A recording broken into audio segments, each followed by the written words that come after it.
오늘 마태복음 5장 3절부터 10절까지 말씀을 같이 보았습니다. 마태복음 5장 3절부터 10절까지 말씀은 복에 대한 이야기가 나와요. 복이 뭐냐면 영생이라고 그랬죠. 영생은 예수 그리스도라고 그랬고, 그러니까 복이라고 하는 건 예수님이고 예수님은 영생이에요. 그러니까 복 자체를 다른 거로 우리가 의미를 가지면 절대 이해를 할 수 없는 게 성경입니다. 복이라고 하는 것도, 믿음이라고 하는 것도, 사랑이라고 하는 것도, 소망이라고 하는 것도, 천국이라는 것도 다 관념적인 거예요. 그러니까 현실화되지 않고 관념적인 생각으로 이렇게 마음으로 되어 있는 거죠. 그러니까 마음도 보이지 않는 거잖아요. 다 보이지 않는 거예요. 그러니까 믿음, 소망, 사랑, 마음, 천국, 복, 이런 영생, 이런 모든 게 다 보이지 않는 거예요. 그러니까 너희가 보는 것으로 믿는 게 아니라 보이지 않는 것을 가지고 믿는 게 진짜다. 이제 예수님이 부활하고 난 다음에 얘기하는 것이 보이지 않는 것을 믿는 게 너희가 진짜다, 이런 얘기하는 게요. 보이지 않는 게 성경은 다 보이지 않는 거니까 하나님 자체가 보이질 않아요. 그러니까 성경에서도 하나님은 영이시고 영은 보이지 않는 거거든요. 처음부터 보이지 않는 거예요.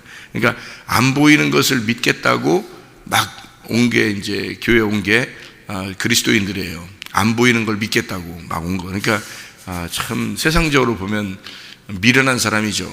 세상적으로 보면 미련한 사람이고, 세상 사람들이 보면 이해가 안 되는 얘기죠. 보이지 않는 거를 갖다 믿겠다고 막 이렇게 달려 들어가는 거니까 도저히 이해가 안 되는데, 근데 믿는 사람들이 보면은 그게 또 이해가 된단 말이에요. 그게 무슨 말이냐면, 마음이라고 하는 게 있잖아요.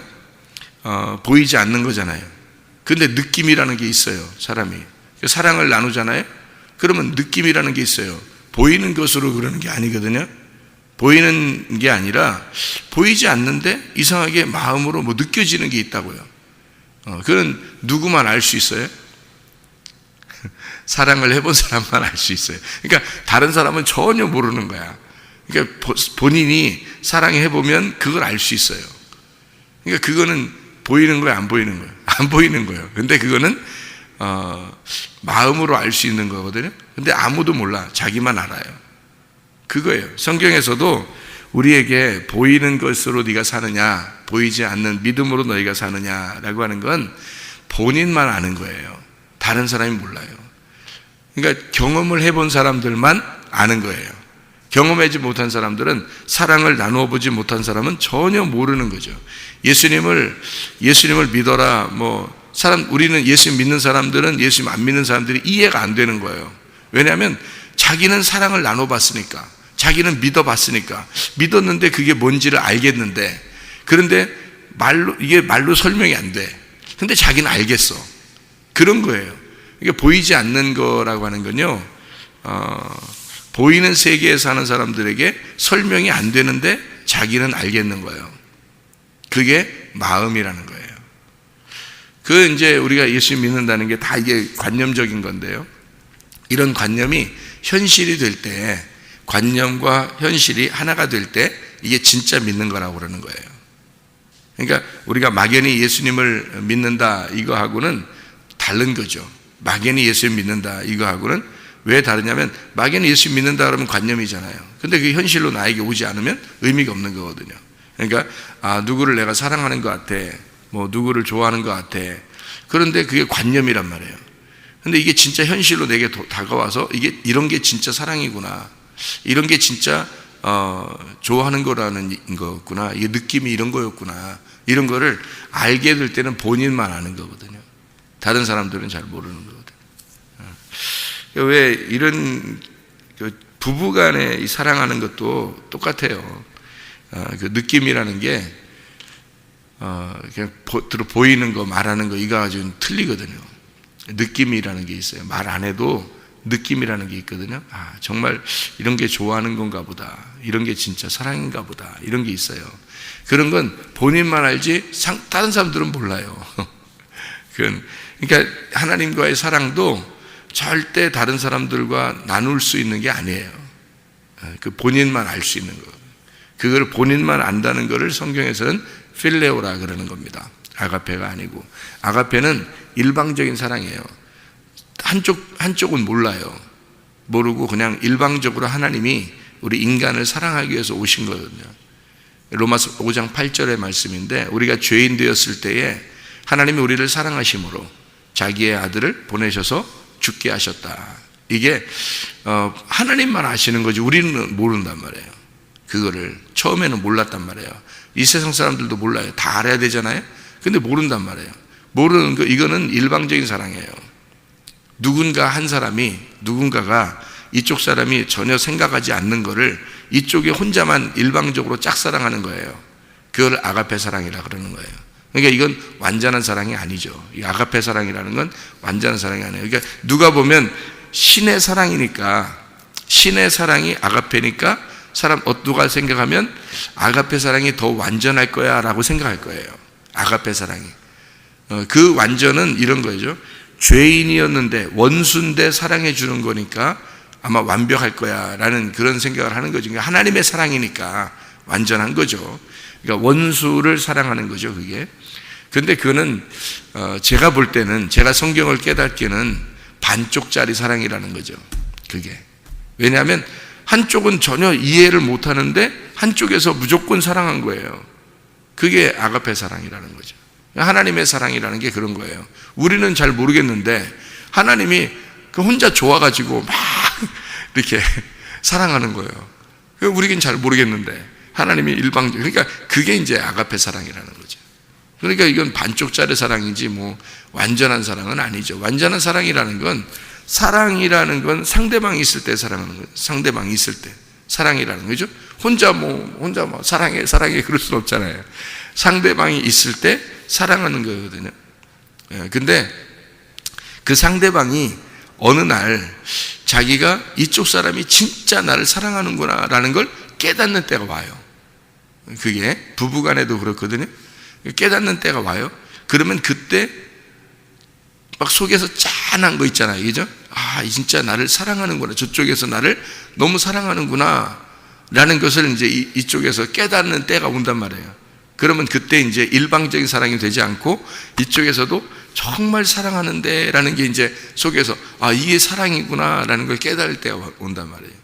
그걸 깨닫는 거는 이제 하루아침에 깨닫는 건 아닌 것 같아. 오랫동안 이제 사람이 지나면서 그 정이 붙고 정이 생기고, 아, 진짜 하나님의 사랑을 누군가가 깨달아서 하나님의 사랑을 일방적으로 이렇게 하는 것을 볼 때, 그거를 이제 자기가 어느 날 깨닫게 되는 건 마음으로 이제 이해가 되는 거죠.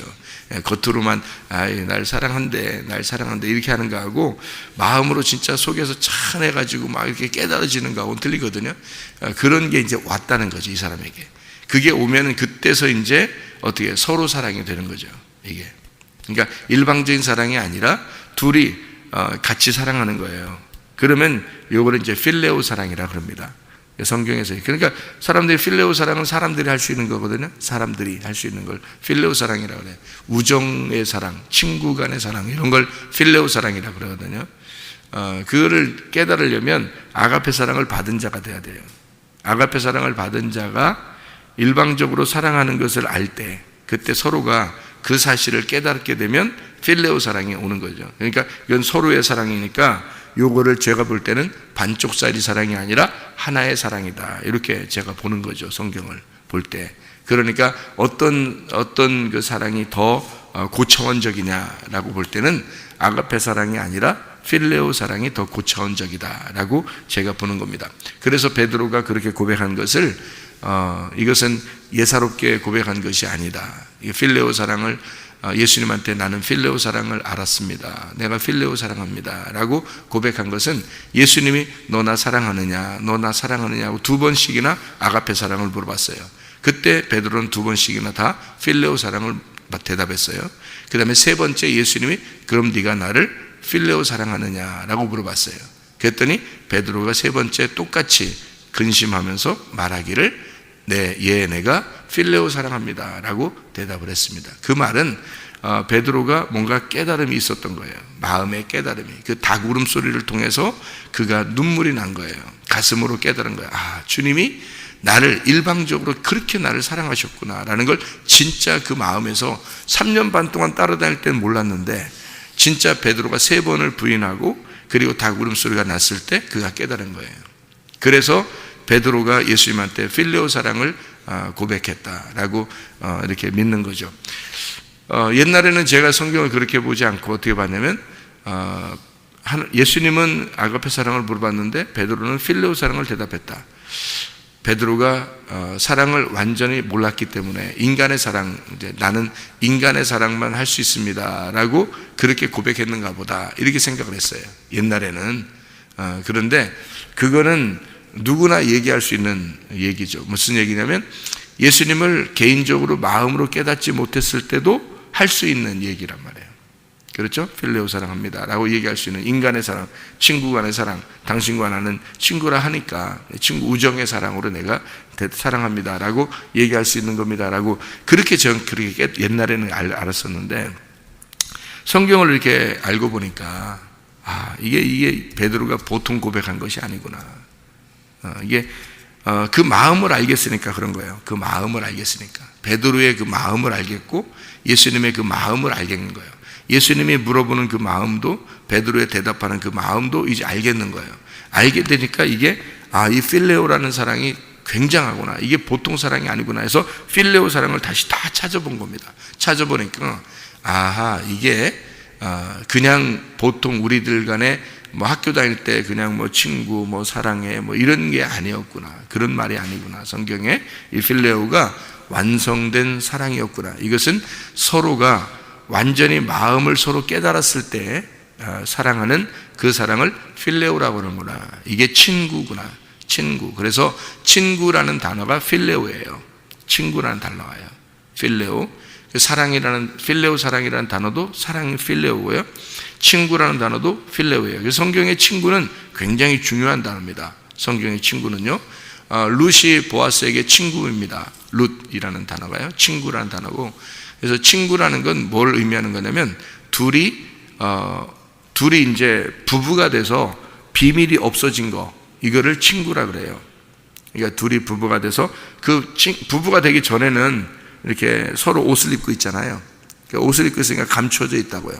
서로 옷을 이렇게 덮어놓고 있으니까 감춰져 있는데 부부가 되면서 이게 옷을 벗으면서 둘이 알게 되는 거거든요. 그래서 안다라는 단어를 동침했다 그러는데, 그게 성경에 구약에서 동침했다, 안다라는 단어가 야다라는 단어고요.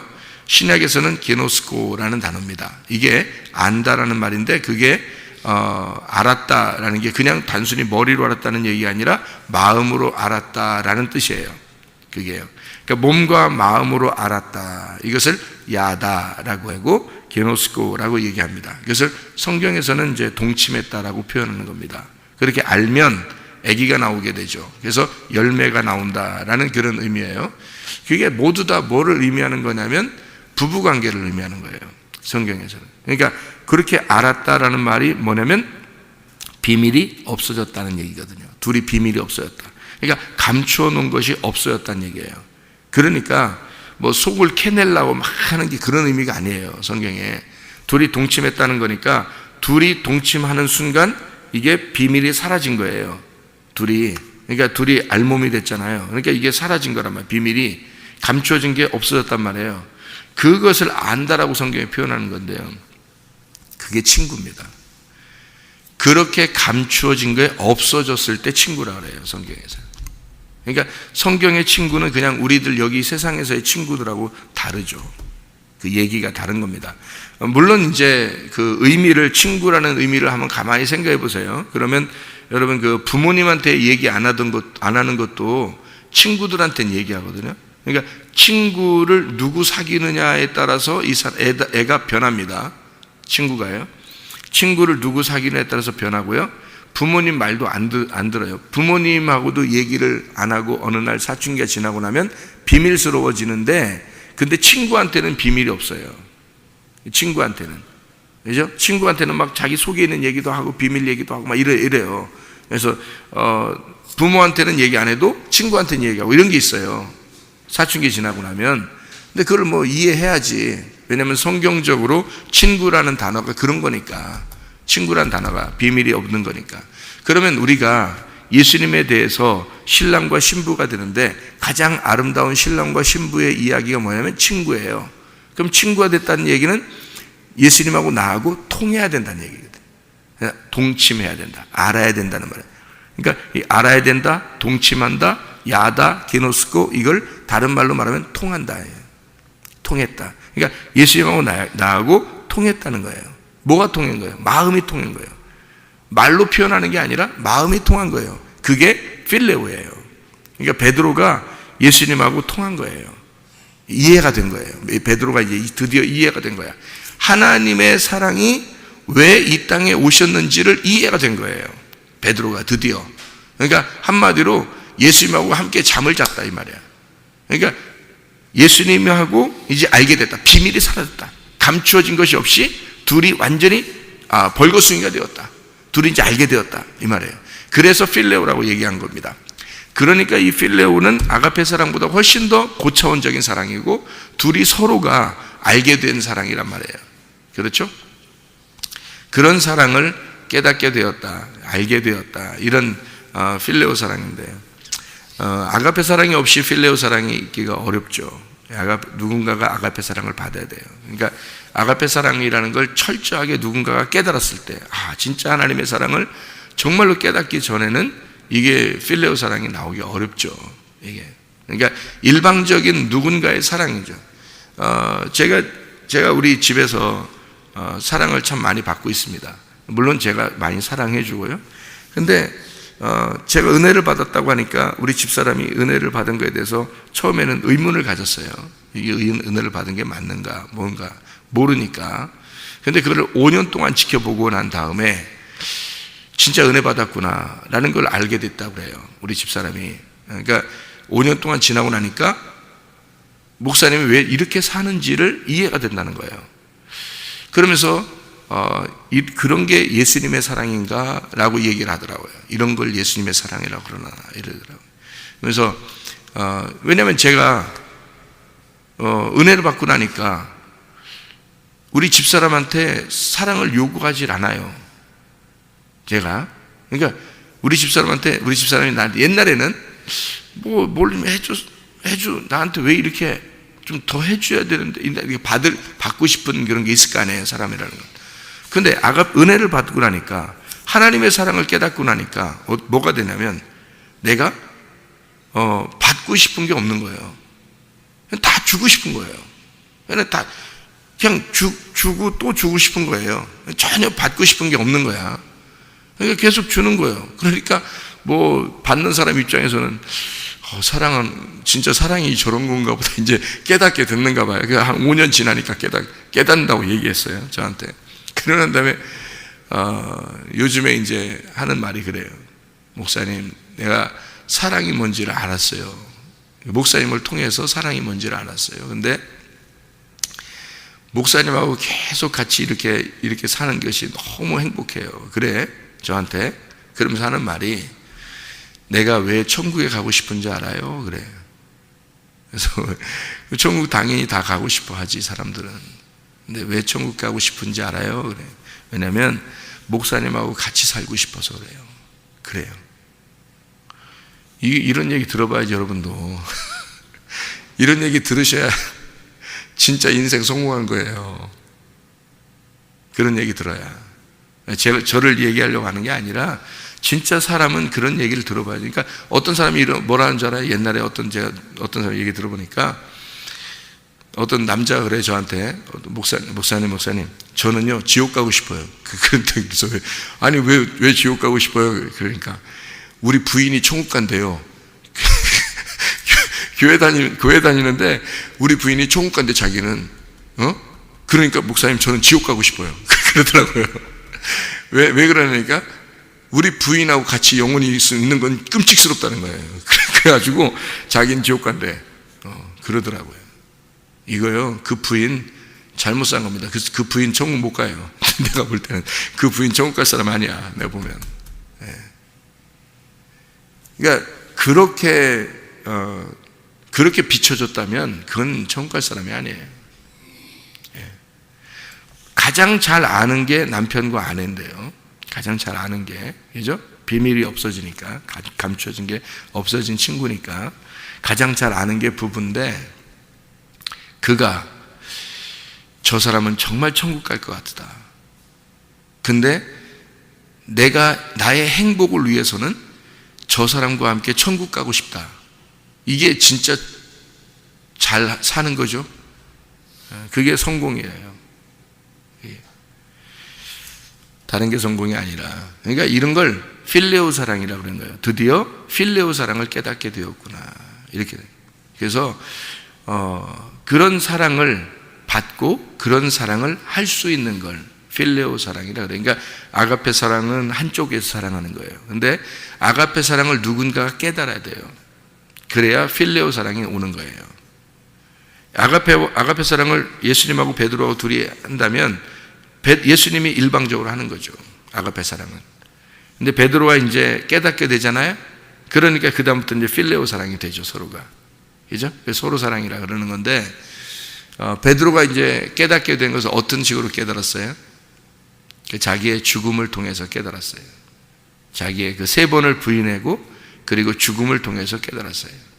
복에 대한 이야기를 하면서 사랑에 대한 이야기를 같이 이렇게 하고 있는데, 사랑이라는 것도 복이라고 하는 것도 믿음이라는 것도 다 뭐라고? 관념적인 거라고요. 이 관념적인 게 어떻게 와야 된다고요? 현실로 와야 된다고요.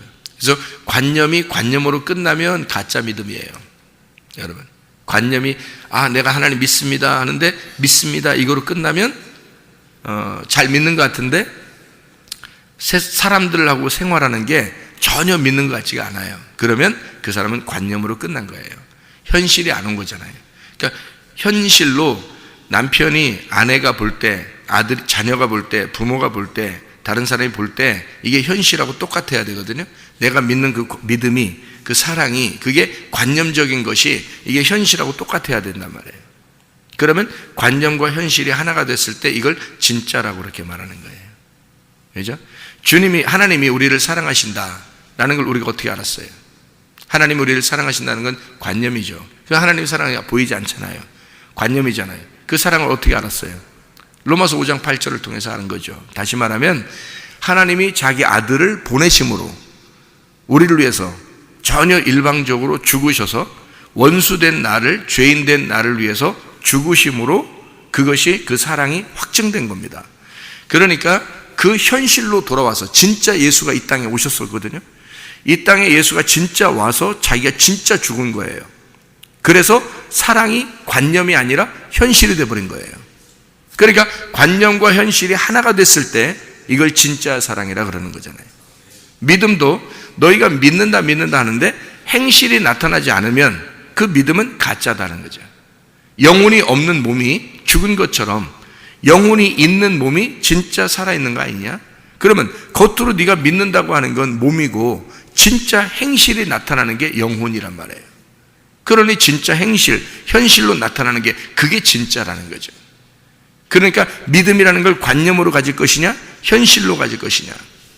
복이라고 하는 개념도 여러분 이게 복이 영생이에요. 그게 예수 그리스도란 말이에요. 근데 이거를 너희가 현실로 네가 진짜 복이라고 네가 느껴지지 않으면, 마음으로 느끼는 건데, 이게 복이라는 개념, 사랑이라는 개념, 믿음이라는 개념도 다 마음으로 느끼는 건데 네가 이걸 마음으로 진짜 느껴지지 않으면 그게 진짜 복처럼 생각되겠냐 이거야. 그러니까 보이는 것을 찾아가게 돼 있죠. 사람들이 보이는 복을 갖다가 찾게 돼 있단 말이에요. 왜? 자기 마음으로 못 느끼겠으니까. 마음으로 못 느끼겠으니까. 그러니까 여기 있는 마태복음 5장 3절부터 10절까지 말씀이 다 복이라고 하는 게 나오거든요. 복 받았다라는 얘기인데, 복이 있어라. 복이라고 하는 것은 이런 뜻이에요. 그게 뭐 심령에 가난한 자는 복이 있나니 천국이 될 것이며가 아니라 이게 순서가 바뀌었는데, 복이 있으라라는 말이거든요. 복이 있으라 심령이 가난한 자들아 천국이 너희들 것이다. 이렇게 된 거예요. 그 순서가 바뀐 거예요. 여기 한국말로 쓰다 보니까 그냥 요거를 갖다가 이렇게 써야 부드러우니까 심령이 가난한 자는 복이 있나니 천국이 저희 것이며라고 써야 이게 부드러우니까 이렇게 쓴 거지, 원래는 그런 단어가 아니에요. 복이 있으라, 복이 있는 거야, 복 받은 거야, 복 받은 자들아, 심령이 가난해질 건데 그런 사람들은 천국이 올 것이다. 이런 단어예요. 그러니까 이게 다 똑같은 거거든요.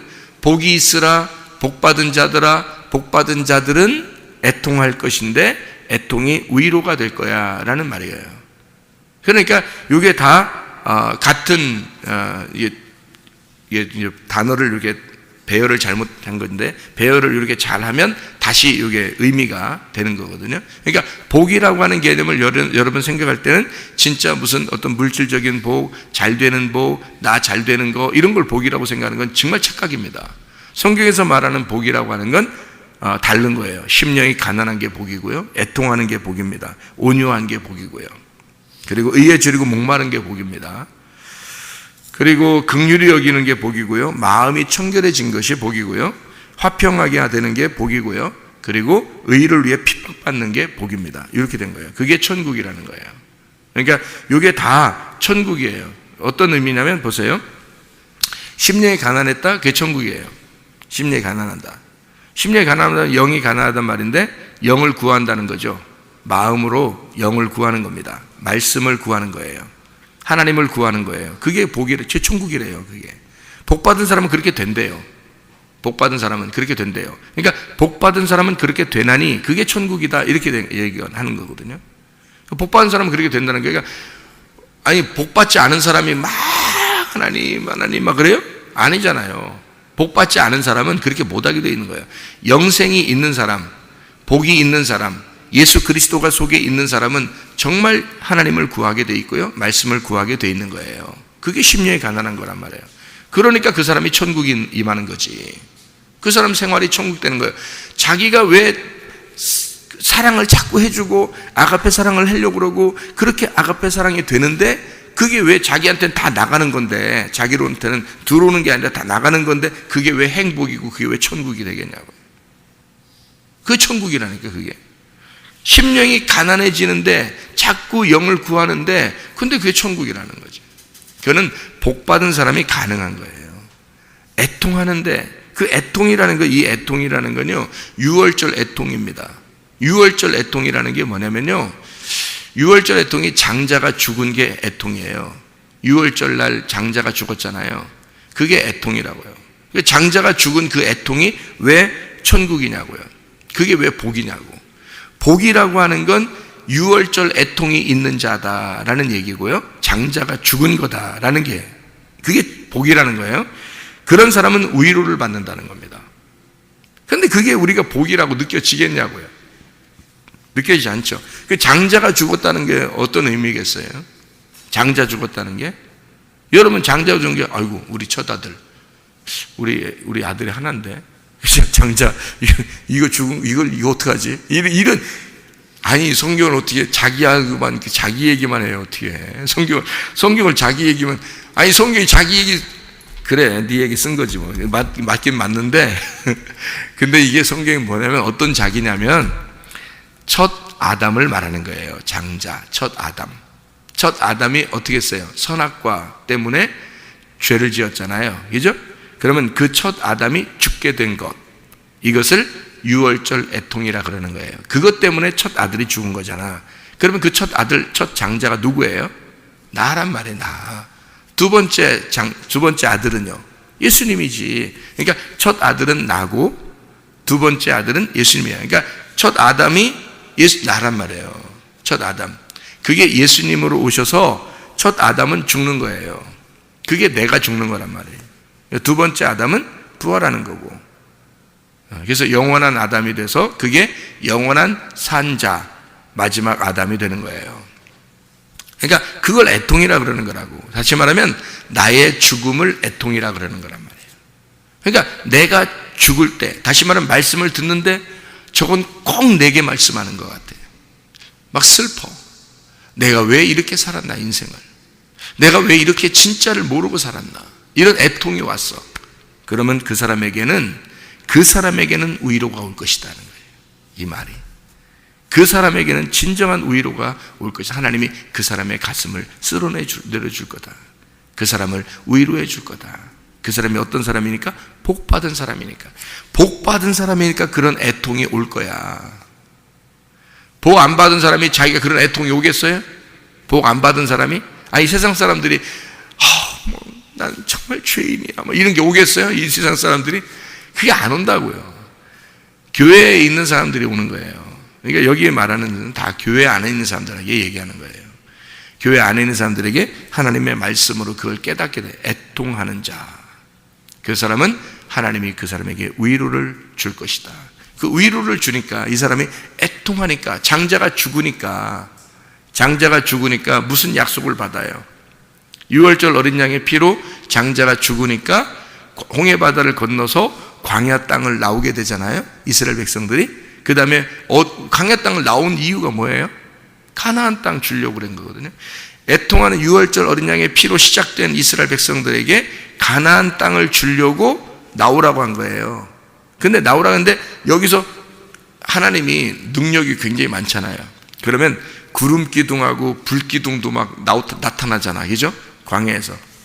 그럼 그런 하나님이 이스라엘 백성들이 6월절 어린 양의 피로 구원받고 홍해 바다를 딱 건널 때 바다를 쫙 갈라지게 얼마나 멋있겠어요. 그 다음에 구름 기둥, 불 기둥을 쫙 이제 막 인도해가지고 데리고 나오면서 말해요, 이 사람들을 한꺼번에 구름 기둥하고 이 불 기둥이 말해요, 한꺼번에 쫙 이렇게 이 사람들을 감싸가지고 쫙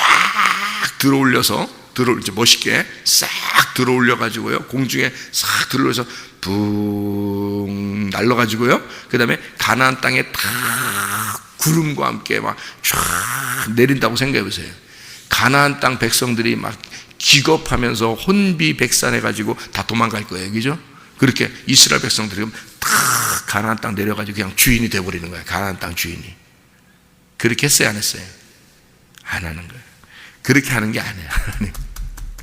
그냥 한 번에 구원받았다고 그냥 확 붕 날르게 해가지고 그냥 가나안 땅 딱 집어넣고 그런 게 아니에요. 광야를 통과하게 만들어요. 그 광야를 통과하면 그게 한 40년 지났는데 거기서는 자기 게 있어요, 없어요? 없어요. 만나를 내려줘야지만 먹어요. 뭐 동서남북 봐봐야 아무것도 없어요. 그러니까 순 만나를 내려줘야지만 먹거든요. 네. 그래서 이렇게 이 사람들이 애굽에서 살던 모든 풍습들을, 애굽에서 모든 살던 이런 유전과 전통에 살던 이런 모든 모습들을요 싹 벗겨내는 거예요. 광야에서 벗겨내는 거예요. 벗겨내면 어떻게 돼요? 자기가 그걸 벗겨내면 어떻게 되죠? 온유한 사람이 되는 거예요. 그러니까 그 애통하는 6월절 어린 양의 피로 애통하고 장자의 죽음을 경험한 그 사람들이 교회 생활을 통해서, 광야라는 교회 생활을 통해서 하나님이 그 사람을 싹 벗겨내요. 그러면 사람이 온유해집니다. 온유해져. 광야에서 온유해진 사람은 땅을 기업으로 받게 된다는 거지. 땅을. 그게 가나안 땅이에요. 하나님이 그렇게 온유하지 않는데도 그냥 막 가나안 땅 주고 그런 거 아니에요. 그래서 모세가 온유한 사람이었다는 거지. 그리고 온유한 사람 여호수아, 갈렙, 그리고 그 광야에서 태어난 거듭난 어린아이들, 이 사람 다시 태어난, 광야에서 다시 태어난 그 어린아이들과 여호수아와 갈렙, 이 사람들은 가나안 땅에 들어가게 되는 거예요. 모세는 들어갔어요, 못 들어갔어요? 못 들어갔어요. 광야에서 죽었잖아요, 그죠? 근데 모세가 또 들어갔어요, 안 들어갔어요? 들어갔어요. 어떻게? 여호수아와 갈렙과 어린아이들과 함께 들어간 거예요, 모세가. 그러니까 모세는 원래 율법을 상징하기 때문에 들어갈 수가 없거든요. 가나안 땅은 요단강을 건너서 예수님이, 여호수아가 데리고 들어가야 되는 거예요. 그러니까 모세는 율법, 그 율법 안에서 자라난 그 여호수아가 이스라엘 백성들 데리고 들어가는 거예요. 예수님이 우리를 가나안 땅으로 데리고 들어가는 거예요. 어떤 사람을? 온유한 사람을. 그래서 땅을 기업으로 준다, 그렇게 말한 거예요. 그러니까 이거를 오해하니까 야, 우리 착한 사람들은 땅 준대, 이렇게 생각한다. 얼마나 다른 얘기예요. 전혀 딴 얘기를 하는 거예요. 그러니까 착하게 살아, 너 하나님이 땅 주신대, 부동산 많이 준다는 거예요. 부동산 많이 준다고 알아요, 사람들이. 그래서 교회 다니면서 집 몇 채 가지고 사는 장로님들은 축복받다고 하잖아요, 사람들이. 집 몇 채 가지고 사는. 야, 저 사람은 진짜 어떻게 얼마나 온유하고 정말 착하게 살고 얼마나 하나님이 축복했으면 저렇게 땅을 주시고 집도 몇 채씩이나 가지고 있고 그럴까라고 생각해요. 그 집 다 내놔야 돼, 그거. 그 집 다 내놔야 온유한 거야. 그래야 하늘나라 땅을 받는 거예요. 아니, 장로는 나이 먹었다는 걸 장로라고도 성경에서, 장로는 나이 먹었다, 그러면 흰머리 생겼다, 장로, 나이 먹었다, 장로, 이렇게 하는 거거든요, 성경에서. 그러면 장로가 흰머리 생겨 힘 다 빠졌다는 얘기인데, 이 땅에서 힘을 왜 이렇게 발휘하려고 그래? 힘 다 빠져야지. 자기가 힘 다 빠지면 어떻게 해야 돼? 부동산 내놔야 돼. 집 몇 채 내놔야 된다고. 내놓고 자기는 정말로 겸손하게 살아야 돼. 그게 온유한 거지. 그래야 그 온유한 사람 땅을 준다는데, 그 땅은 이 땅의 땅이 아니죠. 하늘나라 땅을 준다는 거지. 그런 얘기인데, 이 땅에서 그냥 어떤 장로님은 온유하게 살으셨는가 봐. 땅 축복 많이 받으셨어요. 그래요, 사람들이. 진짜 말하지 마, 대화하지 마, 그런 사람들하고. 말이 안 통하는 거야. 전혀 딴 얘기하는 거야, 진짜. 그 무슨 딴 얘기예요. 손오공 같은 얘기야, 진짜. 그런 거야. 아무 딴 얘기야. 원숭이 같은 얘기야. 전혀 다른 얘기예요. 사람 얘기가 아니에요. 성경의 얘기는 그런 얘기가 아닙니다. 성경은요, 오직 하나님의 말씀이에요. 이 땅에 너희가 소망을 갖는 게 아니라 하늘나라에 소망을 갖는 자들이에요. 그러니까 의에 줄이고 목마른다 그랬죠. 의에 줄이고 목마른 사람들 어떻게 해요? 그 만나가 내리면서 매일마다 의에 줄이고 목마려야 되는 거예요. 그래서 만나가 내리고 그 만나가 내리고 광야에서요. 광야 생활이에요. 광야 생활. 그게 온유한 심령을 만드는 겁니다.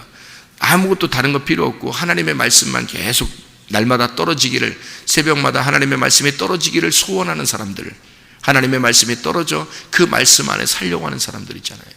그게 의에 줄이고 목마른 거예요. 오늘도 말씀을 주십시오. 오늘도 말씀을 주십시오. 그렇게 만나가 떨어지기를 원하는, 이게 온유한 거고, 그게 의에 줄이고 목마른 사람인데, 그 사람들은 배부르게 될 것이다. 뭐에 배부른다는 거야? 이 땅에서 빵 많이 먹고 밥 많이 먹고 배부르다, 그런 뜻이겠어요? 이게 하늘의 양식으로 배부르게 될 것이다. 하늘의 양식. 그래서 너희가 오늘 우리에게 오늘 내일의 양식을 주십시오 라고 기도하라고 그랬잖아요. 주기도문에도. 그게 내일의 양식이에요. 오늘의 양식이 아니라 내일의 양식. 그게 하나님의 양식을 주십시오, 그 말이에요. 우리의 양식이 아니라 하나님 양식 달라고 한 거예요. 하나님의 양식. 오늘의 양식은 내 양식이잖아요. 내일의 양식은 하나님의 양식이에요. 그래서 하나님의 양식을 내게 주십시오. 말씀이란 말이에요. 하나님, 오늘도 만나를 내려 주십시오. 하늘의 만나를 내려 주십시오 라고 그렇게 살으라는 얘기는, 그렇게 의에 줄이고 목마른 사람들은 배부르게 될 것이다. 하나님의 양식으로 배부르게 될 것이다. 예. 그러면 뭐 만족하죠. 하나님의 양식으로 배부른데 뭐 만족하지, 뭐 이 땅에 욕심 하나도 안 생기죠. 일단 배부른데, 자기가 영적으로 배부른데 무슨 욕심이 생기겠어요. 이거예요, 바로. 이런 말씀들이라고요. 시간이 없어서 다 설명은 못하겠지만 이게 다 같은 말씀이란 말이에요. 이게 복이라고 하는 겁니다. 보이지 않는 것. 그러나 보이지 않는 그 하늘의 세계가 여러분 안에 들어와 진짜 복을 누리다가 주님 나라 가시기를 바랍니다. 기도하겠습니다.